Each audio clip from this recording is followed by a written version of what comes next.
As a musician looking to market their music and get it out to more people, there becomes two main options that most end up trying to decide between, and that is playlist placements and Facebook ads. So in this video, I'm going to take a deep dive into two different songs that were marketed with each of the respected methods to show you guys what you can expect from each one. This will help a musician understand the pros and cons of each and make the right decision for themselves when looking to market their music. So without any further ado, let's dive on into today's video and take a look at playlist placements versus Facebook ads. So as we head into almost everything Spotify for artists, I just want to refresh the screen so that we know all of the data is current, and these top two songs are going to be the ones we're looking at today. Give is the song that was marketed using playlist placements, where Sweetest Feeling is the song that was marketed using Facebook ads. So if we look at the song that was marketed with playlist placements, Give accumulated over 148,000 total streams, 58,000 total listeners, and was able to get 991 saves.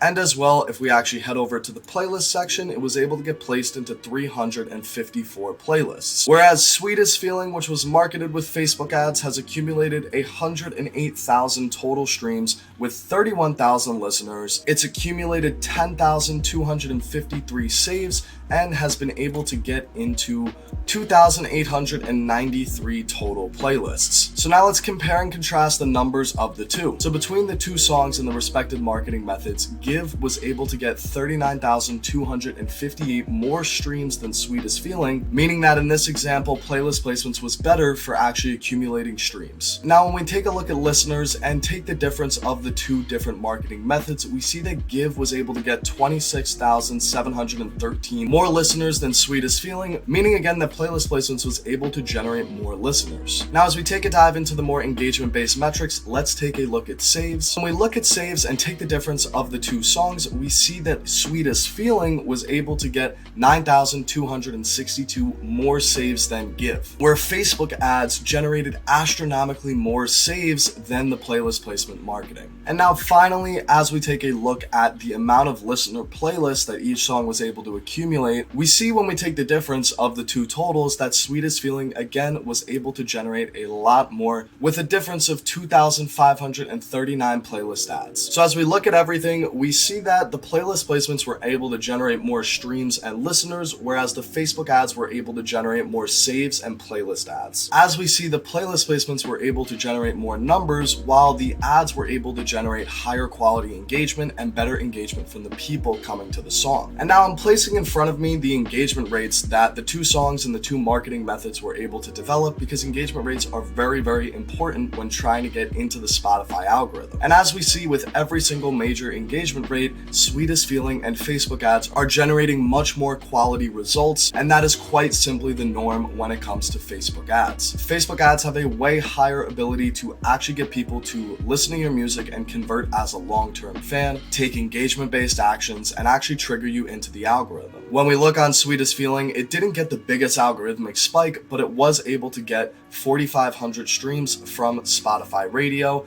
And if we actually take a look at all of its long-term stats, it has just been consistently growing ever since Facebook ads began to be ran on this song. If we see there was this huge spike in the beginning, the song actually had some playlist placements when it first came out, and you see within a week it went from 3,000 streams all the way down to basically less than 100. And that is what you tend to see with playlist placements, where you get a tremendous amount of numbers, but once you get out of the playlist placements, the majority of the people listening disappear, because it's way harder to actually generate genuine, engaged, real fans from playlist placements in comparison to Facebook ads. And now if we go and look at Give, we see that it was getting these huge spikes where it would go from 3,000 streams down to basically 70 2 days later, up, down, where there was really no consistency of growth, because playlist placements are very hit or miss. And then in a long-term aspect, the majority of the growth is completely gone, and the song is still accumulating streams, but to be completely honest, it's not really from the traffic of the playlist placements, but rather the real people coming in from the ads who want to listen to this artist's entire catalog. And as we see with Give,